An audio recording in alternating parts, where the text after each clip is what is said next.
Donald Trump एक बार फिर अंतर्राष्ट्रीय मंच पर लौट आए हैं और इस बार उन्होंने गाजा का नक्शा ही बदल डाला है। यह सिर्फ नक्शे की सीमाओं की बात नहीं है, बल्कि एक ऐसे राजनीतिक प्रयोग की घोषणा है जो दशकों पुराने इजराइल फिलिस्तीन संघर्ष को दिशा देने का दावा करता है। लेकिन सवाल यह है कि क्या ये वाकई जो पहल है वो शांति का मार्ग खोल पाएगी या फिर एक और कूटनीतिक नाटक बनकर रह जाएगी। व्हाइट हाउस में पेश किए गए इस प्रस्ताव की झलक जितनी सरल लगती है, उसके निहितार्थ उतने ही जटिल हैं। ट्रंप ने 3 रंगों की रेखाओं के जरिए गाजा को नए भूगोल में ढालने की कोशिश की है। नीली, पीली और लाल। नीली रेखा वो है जहां इस वक्त इजरायली सेना का नियंत्रण है। पीली रेखा यानी पहला विड्रॉल, बंधकों की रिहाई के साथ ही इजरायल पीछे हटेगा। लाल रेखा यानी दूसरा विड्रॉल, इसके आगे इजरायल की सेना रुक जाएगी और फिर शुरू होगा बफर जोन, जहां न इजरायली जाएंगे न फिलिस्तीनी। ये बफर जोन भविष्य के लिए एक स्थायी दीवार की तरह खड़ा किया जा रहा है। ट्रंप का दावा है कि इजरायल और अन्य देश इस रूपरेखा पर सहमत हैं, लेकिन असली कुंजी हमास के हाथ में है। शर्त साफ है, 72 घंटे में सभी जीवित बंधकों की रिहाई, मृतकों के शवों की वापसी। इसके एवज में इजरायल 250 हमास कैदियों को छोड़ देगा और हजारों फिलिस्तीनियों को रिहा करेगा। हर इजरायली बंधक के बदले 15 फिलिस्तीनियों के शव लौटाए जाएंगे। ये सौदेबाजी की राजनीति है जहां इंसानी जिंदगी और लाशें भी गिनती के तराजू पर तौली जा रही हैं। ट्रंप ने इस प्रस्ताव को चेतावनी के साथ पेश किया है। संदेश साफ है, अगर हमास नहीं मानेगा तो इजरायल को कार्रवाई की पूरी छूट है और अमेरिका का समर्थन भी। यानी एक तरफ शांति की भाषा, दूसरी तरफ युद्ध की धमकी।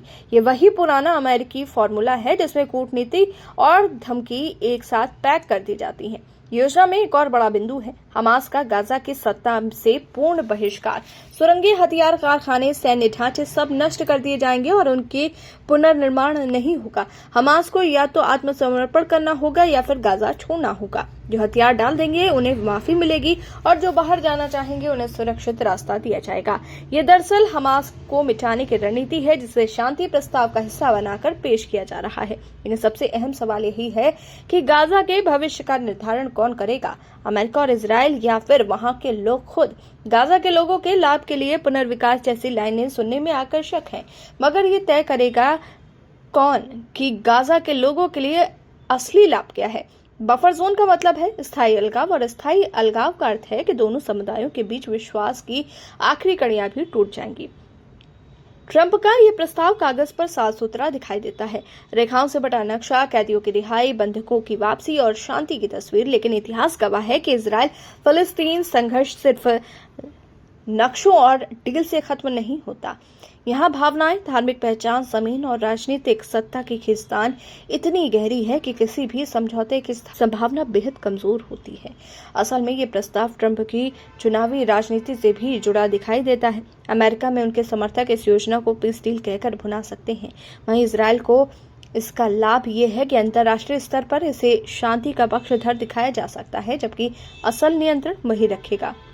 गाजा का नक्शा बदलकर शांति की तस्वीर खींचने की कोशिश भले ही दिखावटी चमक बिखेर रही हो, लेकिन ये सच भी उतना ही कठोर है कि जमीनी हालात में बदलाव तभी संभव है जब दोनों पक्ष अपनी राजनीतिक जिद और नफरत से ऊपर उठें, वरना ये भी उसी लंबी सूची में शामिल हो जाएगा जिसमें दर्ज है ओस्लो समझौता, कैंप डेविड और तमाम प्रस्ताव जो आए, चर्चा में छाए और फिर इतिहास के कोने में दब गए।